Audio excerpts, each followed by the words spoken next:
الرحیم نحمد و نسلم علی رسول الکریم اما بعد فاعوذ باللہ من الشیطان الرجیم بسم اللہ الرحمن الرحیم ما کان للمشرکین ان یعمروا مساجد اللہ شاہدین علی انفسهم بالکفر اولئک حبطت اعمالهم وفی النار هم خالدون صدق اللہ مولانا العظیم۔ مشرکوں کو نہیں پہنچتا کہ اللہ کی مسجدیں آباد کریں، خود اپنے کفر کی گواہی دے کر ان کا تو سب کیا دھرا اکارت ہے، یعنی ضائع ہے، اور وہ ہمیشہ آگ میں رہیں گے۔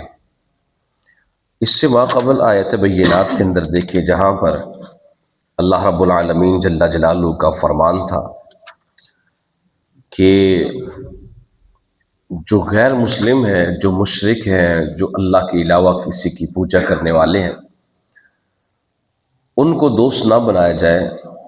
مسلمان کو نہیں پہنچتا کہ وہ اپنے راز کسی غیر مسلم کو بتائے، اور بڑی سخت وعید جس کے اندر سورۃ آل عمران، سورۃ النساء، یہ تمام آیت بینات کے اندر تفصیل کے ساتھ ذکر ہے کہ کسی بھی غیر مسلم کو یہ حق نہیں پہنچتا۔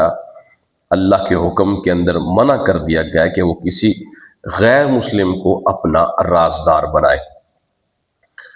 اور اسی طرح اللہ تعالیٰ جل جلالہ کے آج کے اس فرمان میں یہ واضح طور پہ کہا گیا ہے، اور یہ حکم خاص نہیں بلکہ حکم عام ہے کہ قیامت تک سبھی مسلمانوں کے علاوہ جتنے بھی غیر مسلم ہیں، سبھی غیر مسلموں کے لیے یہ حکم ہے۔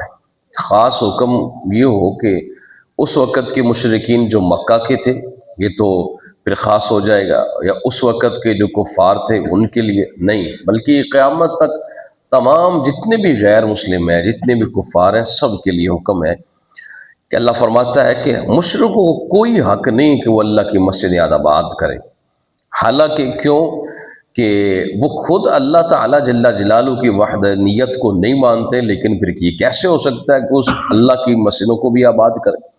تو اب مسجد سے مراد کیا ہے؟ اس میں بطور خاص مسجدوں سے بطور خاص اس وقت جو مسجد تھی وہ مسجد حرام تھی، جو کعبے کے ارد گرد جو مسجد ہے، مسجد حرام ہے، اور کعبہ معظمہ دونوں مراد لیے جا سکتے ہیں۔ اس مسجد میں کہا گیا ان یعمروا مساجد اللہ، وہ تعمیر نہ کریں، ان کو حق نہیں پہنچتا کہ وہ آباد کریں۔ تو اس سے کون سی مسجد مراد ہے؟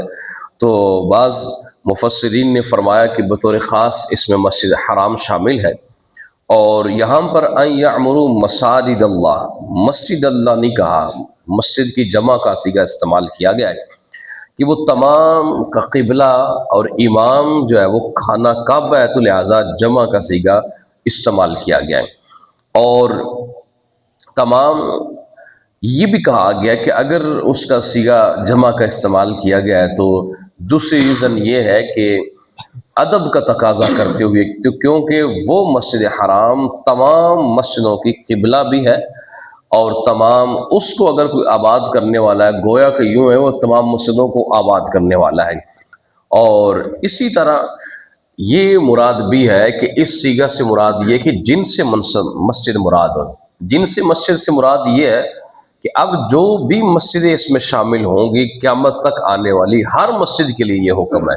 تو اس لیے پھر جن سے مسجد، یعنی جس ایک بلڈنگ کا تعلق کسی اس لحاظ سے ہو جائے کہ یہ مسجد اللہ کا گھر ہے، تو اب یہ مسجد بھی اس میں شامل ہو جائے گی، اس حکم میں شامل ہو جائے گی کہ ان یعمروا مساجد اللہ، کہ اللہ کی مسجدیں آباد صرف اللہ کے ماننے والے ہی کریں گے، اللہ کے نہ ماننے والے مشرک آباد نہیں کریں گے، ان کو کوئی حق نہیں پہنچتا ہے۔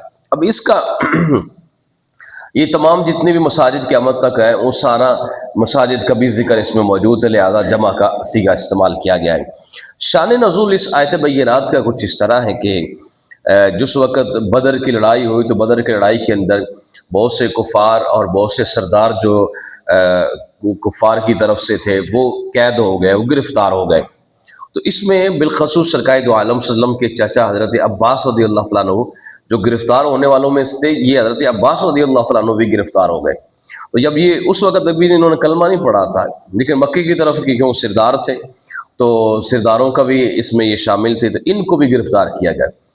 اور پھر حضرت علی رضی اللہ تعالیٰ عنہ نے خاص طور پہ سرکار دو عالم وسلم کے چچا حضرت عباس رضی اللہ تعالیٰ عنہ ان کے بھی رشتہ دار تھے، ان کے بھی چچا بنتے ہیں.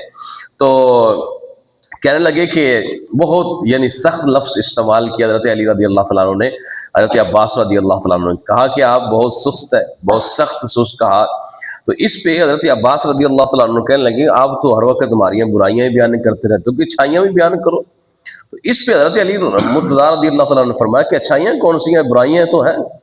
اب حضرت عباس رضی اللہ تعالیٰ عنہ کو اس وقت جس وقت ابھی ایمان نہیں لائے تو حضرت علی رضی اللہ تعالیٰ عنہ فرما رہے ہیں کہ ساریاں برائیاں ہیں ہی نہیں، اچھائیاں کون سی ہیں. تو اب حضرت عباس رضی اللہ تعالیٰ عنہ نے فرمایا کہ اچھائیاں ہم بیان آپ کو کرتے ہیں. کون سی اچھائی ہے؟ کہنے لگے ہم تو مسجدوں کو آباد کرتے ہیں، دیکھ لو کہ ہم کعبے کی خدمت کرتے ہیں. اب دیکھو کہ اس کا ذکر آگے آئے گا، حاجیوں کو ہم پانی پلاتے ہیں، اور اسیروں کو جو قیدی ہوتے ہیں ہم ان کو رہا کرواتے ہیں.